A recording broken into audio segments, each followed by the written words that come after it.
तो battle through the heavens के एक और नए नोवेल एपिसोड में आपका स्वागत है। और ये एपिसोड होने वाला है बहुत ही ज्यादा खतरनाक, क्योंकि जैसा कि हमने पिछले एपिसोड में देखा कि वुहाओ एक बड़ी मुसीबत में फंस गया है। अब सीन कुछ ऐसा था कि वुहाओ को ऑलरेडी दो दोवांग लेवल के एक्सपर्ट से फाइट करना पड़ता है, और जब उनके बीच की फाइट काफी क्रिटिकल सिचुएशन पे पहुंच गई थी तभी एंट्री होती है एक एल्डर की, जिसकी स्ट्रेंथ थी दो हुआंग के लेवल पे। और अब क्योंकि वुहाओ के ग्रुप में कोई भी दो हुआंग लेवल का एक्सपर्ट था नहीं, तो तुम समझ सकते हो कि वुहाओ के लिए चीजें कितनी ज्यादा खतरनाक हो चुकी हैं। एपिसोड की शुरुआत में देखते हैं हम उस इंसान को जो कि हरे कलर के कपड़े पहन के आसमान में फ्लोट कर रहा था। हम उसके पीछे बड़े से दुई की विंग्स को देख सकते हैं जो कि लहरों की तरह वेव कर रहे थे। इस समय उस ओल्ड मैन का एक्सप्रेशन थोड़ा सा डार्क था, हम उसके चेहरे से काफी ज्यादा सीरियसनेस को देख सकते थे। अब भले ही उसका ओवरऑल साइज तो काफी ज्यादा छोटा लग रहा हो, लेकिन उसके जो हाथ थे वो तो काफी ज्यादा बड़े थे, और स्पेशली उसकी लंबी लंबी उंगलियों को देख के तो लोगों के बैक में एक चिल फैल जाती थी। इस ओल्ड मैन के अपेयर होने के बाद दोनों पार्टीज के एक्सप्रेशन एकदम चेंज हो जाते हैं। हम देखते हैं डीमन फ्लेम वैली के वॉरियर्स को विड्रॉ करते हुए, जिसके बाद वो लोग अपने घुटनों पे आके उस फोर्थ एल्डर का स्वागत करते हैं। इस समय वुहाओ भी काफी ज्यादा सीरियस एक्सप्रेशन से उस ओल्ड मैन को घूरे जा रहा था। वो इस ओल्ड मैन को देख के समझ गया था कि अब परेशानी बहुत ज्यादा बढ़ने वाली है, क्योंकि वुहाओ ऑलरेडी इस ओल्ड मैन के बारे में काफी ज्यादा जानता था। हम वुहाओ से जानते हैं कि ये डीमन फ्लेम वैली का फोर्थ एल्डर है और इसका नाम है शेजान, लेकिन ब्लैक कॉर्नर रीजन में से ईगल क्लॉड एल्डर भी बोलते हैं। और अगर इसकी स्ट्रेंथ की बात करिए तो वो अराउंड करीब 6 स्टार दो हुआंग लेवल पे होगी। और ये एल्डर फेमस था इसकी क्लोज रेंज फाइटिंग की वजह से, खासकर इसकी क्लॉ टेक्निक से तो लोग बहुत ज्यादा डरते थे। जब शाओगेट और डीमन फ्लेम वैली के बीच में कॉन्फ्लिक्ट क्रिएट होता है तो इस एल्डर के हाथों से कई शाओगेट के डिसाइपल्स मारे जाते हैं, और ये मामला पिछले कुछ सालों से चला आ रहा है। अब यहाँ पे ये बात भी ऑब्वियस हो जाती है कि शाओयू और बाकी के लोग भी इसे पहचान गए थे, इस वजह से उनके फेस एक्सप्रेशंस काफी ज्यादा अगली हो जाते हैं। तभी हमारा ध्यान जाता है उस ओल्ड मैन पे। इस समय वो अपने दुई की विंग्स को फ्लैप करके नीचे की तरफ आ रहा था, और फाइनली वो उस माउंटेन वॉल पे लैंड करता है, जिसके बाद उसकी नजर जाती है नीचे वुहाओ के ग्रुप पे। वो पीछे मुड़ के दोनों दोवांग एक्सपर्ट से कहता है कि तुम दोनों इतने ज्यादा यूजलेस कैसे हो सकते हो कि तुमसे इन छोटे छोटे बच्चों को फिनिश नहीं किया गया। शेजान की बात सुन के उन दोनों दोवांग एक्सपर्ट की बॉडी एकदम कांपने लगती है। उनमें से एक बंदा डरते हुए कहता है कि फोर्थ एल्डर, भले इस वुहाओ की स्ट्रेंथ हमारे जैसे ही हो और इसे हम दोनों मिलकर हरा भी सकते हैं, लेकिन हमने तो बस आपको एक प्रिकॉशन के रूप में इनवाइट किया है। उन दोनों की ये बात सुन के शेजान हंसने लगता है। वो कहता है तुम क्या कह रहे हो, कोई डिफिकल्ट नहीं है। वुहाओ की दाव स्किल्स और उसका की मेथड तुम लोगों से काफी ज्यादा हायर लेवल का है, और साथ में उसकी फाइटिंग एबिलिटी को ऐड कर दिया जाए तो तुम दोनों को डिफिकल्टी तो होगी ही, और स्पेशली अगर तुम इसे डिफीट करना चाहते हो तो तुम्हें भी इसकी एक कीमत चुकानी होगी। मुझे पता है कि तुम लोगों ने मुझे क्यों बुलाया है, क्योंकि तुम जानते हो कि इसे फिनिश करना तुम्हारे बस की बात नहीं है। जब शेजान उन दोनों बंदों की मन की बात यहाँ पे ऐसे ही कह देता है तो हम उन दोनों के चेहरों को एकदम लाल होते हुए देखते हैं, फिर भी उनकी रिप्लाई करने की हिम्मत नहीं थी। अब खैर शेजान इन दोनों कायरों से बात ज्यादा करना नहीं चाहता था। वो अपनी नजर को घुमाता है वुहाओ के ग्रुप की तरफ। वो कहता है कि इस लेवल पे पहुंचना तुम्हारे लिए बिल्कुल भी आसान नहीं रहा होगा, और तुम्हारी जानन अकेडमी के टैलेंट्स को देख के मैं भी काफी ज्यादा एनवियस फील कर रहा हूँ। और जैसे जैसे तुम उस अकेडमी से ग्रेजुएट होते जाते हो तुम लोग डायरेक्टली जाके उस फैक्शन को ज्वाइन करते हो, और इस बात से ब्लैक कॉर्नर रीजन में कई लोग काफी ज्यादा डिसैटिस्फाइड हैं। तभी हमारा ध्यान जाता है वुहाओ पे, जो कि अपनी सोर्ड को काफी तेजी से क्लेंच करके बोलता है कि शेजान, तुम ब्लैक कॉर्नर रीजन के एक रेनाउंड एक्सपर्ट हो। ये काफी ज्यादा अनएक्सपेक्टेड बात है कि तुम अपने स्टेटस को इग्नोर करके हम यंग जनरेशन से डील करने के लिए यहाँ पे आए हो, और अगर कहीं ये बात फैल गई तो तुम्हारी इज्जत तो बिल्कुल मिट्टी में मिलने वाली है। ये सुन के शेजान के फेस पे एक रिडिक्यूल वाली स्माइल आ जाती है। वो अपना सिर हिलाते हुए कहता है कि लड़के, ये ब्लैक कॉर्नर रीजन और जगहों से काफी अलग है। यहाँ पे बस लोग जीतने वाले को पहचानते हैं। तुम चाहे फिर यहाँ पे यंगर जनरेशन के हो या फिर ओल्डर जनरेशन के, इस चीज से किसी को कोई फर्क पड़ता नहीं है। अब यहाँ पे शेजान थोड़ा सा इम्पेशेंट दिखाई दे रहा था। वो कहता है कि मैं यहाँ पे और भी ज्यादा बकवास नहीं करना चाहता हूँ। तुम लोग सीधा का सीधा सरेंडर करने वाले हो या फिर अपने इस यूजलेस रेजिस्टेंस को कंटिन्यू करोगे। इसका आंसर करते हुए वुहाओ कहता है कि जानन अकेडमी में ऐसे कायर बिल्कुल भी एग्जिस्ट नहीं करते हैं। वुहाओ की ये बात सुन के शेजान का किलिंग इंटेंट उसकी बॉडी से लीक होने लगा था, और इस चीज को बाकी के लोग आसानी से नोटिस कर पा रहे थे।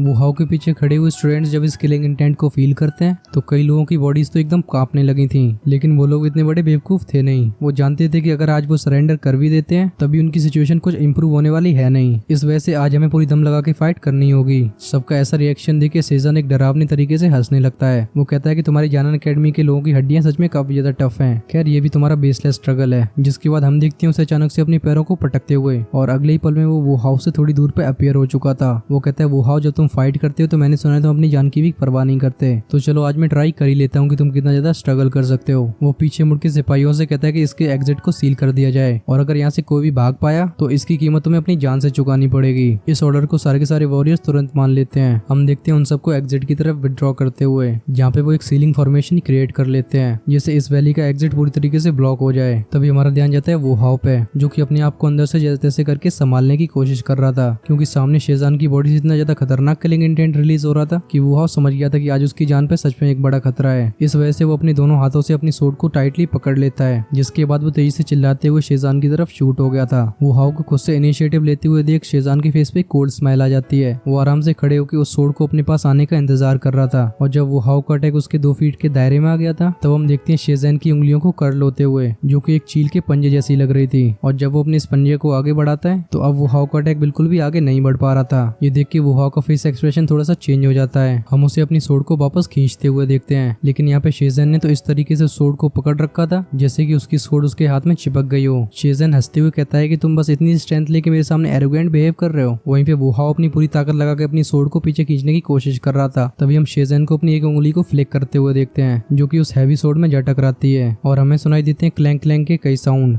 इसकी स्ट्रेंथ इतनी ज्यादा खतरनाक थी कि वो हाउ काफी ज्यादा पीछे तक घसीटता हुआ चला जाता है। इस वजह से जमीन पे एक लंबी सी लाइन भी बन चुकी थी। तभी हमारा ध्यान जाता है वो हाउ के हाथों पे, जो कि अपनी सोड को पकड़े हुए काफी तेजी से कांप रहे थे और हम देखते हैं उनसे थोड़ा थोड़ा करके ब्लड लीक होते हुए, जो कि उसकी तलवार से होते हुए जमीन पे गिरने लगता है। इस सीन को देख के बाकी के सारे स्टूडेंट्स काफी ज्यादा टेंशन में आ गए थे। कई लड़कियां तो एल्डर वू करके चिल्लाने लगती हैं। तभी शाओयू फटाक से आके वो हाउ को सपोर्ट करती है। वो कहती है क्या तुम ठीक हो, क्योंकि इनके ग्रुप में सबसे ज्यादा स्ट्रॉन्ग अभी वो हाउ ही था और अगर वो हाउ को कुछ हो जाता है तो जानन अकेडमी का ये वाला ग्रुप फिनिश होने की कगार पे आ जाएगा। शाओयू की इतनी एंग्शियस टोन सुन के वो हाउ जैसे तैसे करके खड़ा होता है। वो कहता है कि मैं ठीक हूँ। इस समय वो हाउ की आंखें एकदम बहुत ज्यादा काम हो चुकी थी, लेकिन अचानक से ही हम उसकी बॉडी के अराउंड काफी ज्यादा ब्लडी फॉग को देख सकते हैं, जिससे उसका बॉडी का ऑरा और भी ज्यादा स्ट्रॉन्ग हो गया था। अब ये स्ट्रेंथ यहाँ पे लिमिटेड टाइम के लिए आई थी, इस वजह से वो हाउ बिल्कुल भी वेट नहीं करता। हम देखते हैं उसे एक लाल कलर के फ्लैश में ट्रांसफॉर्म होते हुए, जो कि शेजन की तरफ एक रॉकेट की तरह शूट हो जाता है। वो हाउ के इस ऑरे को देख के शेजन थोड़ा सा सरप्राइज फील कर रहा था, जिसके बाद हम देखते हैं उसे अपनी क्लॉ को कर्ल करते हुए और एक व्हाइट कलर की दुई उसके हैंड के अराउंड रिवॉल्व होने लगती है। अब शेजन के फिंगर नेल्स काफी ज्यादा पैने लग रहे थे। वो कहता है लड़के एक जेन्युइन स्ट्रेंथ के सामने तेरी छोटी मोटी ट्रिक्स कोई काम नहीं आने वाली।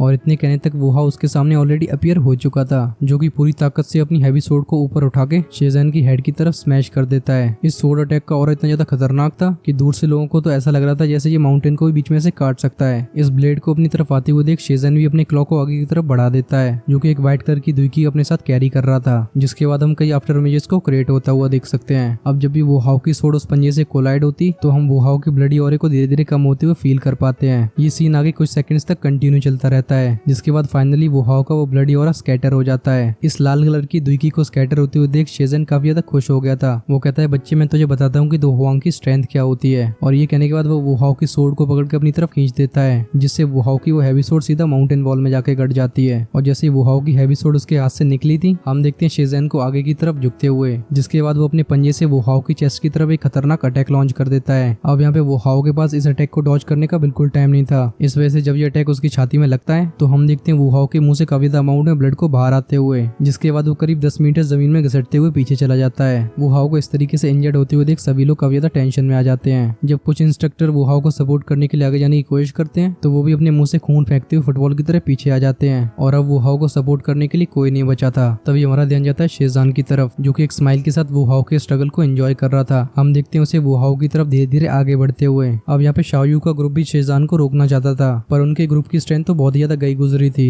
तब तक शेजन ऑलरेडी वो हाउ के सामने आके खड़ा हो जाता है और इस समय वो एक सैवेज स्माइल के साथ वो हाउ को देख रहा था। वो कहता है कि लड़के अगर तुझे और ट्रेनिंग करने का थोड़ा सा मौका मिल जाए तो शायद तू मुझे भी सरपास कर देगा, लेकिन अनफॉर्चुनेटली तेरा यहाँ पे मरना बिल्कुल पक्का है। और ये कहने के बाद शेजन अपने हाथ को आगे बढ़ाता है, जिससे क्रिएट होता है एक सक्शन फोर्स और हम वो हाउ की सोर्ड को उसके हाथ में आते हुए देखते हैं। वो कहता है कि मैं जानना चाहता हूँ कि तुझे कैसा लगेगा अगर तू अपनी वेपन से मारा जाए। और ये कहने के बाद वो हैवी सोर्ड को वो हाउ के सर की तरफ घुमा देता है। अब इस सीन को तो कई लोग बिल्कुल विटनेस नहीं करना चाहते थे, इस वजह से हम उन लोगों को अपनी आंखें बंद करते हुए देखते हैं। तभी हमारा ध्यान शिफ्ट होता है वो हाउ की तरफ, जिसकी आंखों में उसकी सोर्ड और ज्यादा मैग्नीफाई होती जा रही थी। और इस समय वो हाउ के पास अपनी मौत का इंतजार करने के अलावा कोई ऑप्शन नहीं था। लेकिन जब ये सोर्ड वो हाउ के बिल्कुल करीब आ चुकी थी तभी हमें एक चीख की साउंड सुनाई देती है। अभी लोग तो ये मान ही चुके थे कि वो हाउ तो यहाँ पे पक्का मरने वाला है, पर अचानक से एक ब्लैक कलर का फिगर वो हाउ के सामने अपीयर होता है, जो कि उस सोर्ड को बड़े आसानी से ब्लॉक कर देता है। हमें यहाँ पे क्लियरली कई मेटेलिक साउंड्स भी सुनाई देते हैं और नेक्स्ट मूवमेंट में वो ब्लड सोर्ड जमीन पे जा टकराती है। अब क्योंकि जिया ने इतनी खतरनाक तरीके से यहाँ पे लैंडिंग करी थी तो इस समय चारों तरफ धूल फैल चुकी थी।